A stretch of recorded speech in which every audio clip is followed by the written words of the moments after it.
Kristyanismo, Hudaismo, Islam, Hinduismo, Budismo, Confucianism.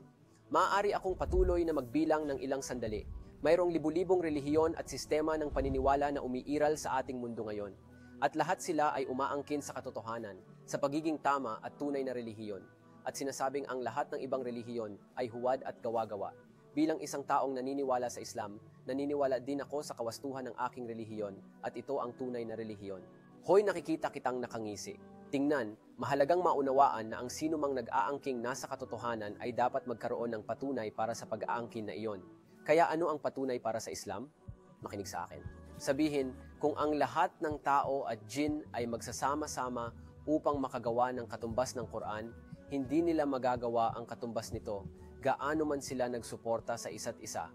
Ito ay isang talata mula sa Noble Quran na siyang banal na aklat ng mga Muslim kung saan hinahamon ng Diyos na makapangyarihan sa lahat ang jin at sangkatauhan na gumawa ng katulad ng Quran.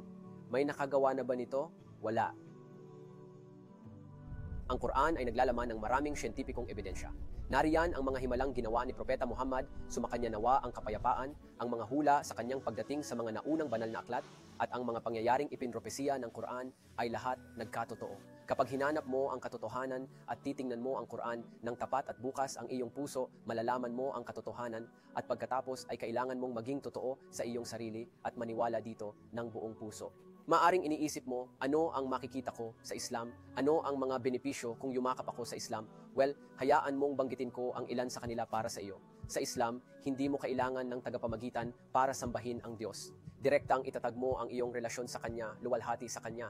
Kapag tinanggap mo ang Islam, napagtanto mo ang layunin ng iyong buhay na makilala ang Diyos at sundin ang Kanyang mga utos. Kapag tinanggap mo ang Islam, magkakaroon ka ng gabay mula sa Diyos upang bigyan ka ng direksyon sa buhay at matatagpuan mo rin ang tunay na kaligayahan, katahimikan at kapayapaan sa loob.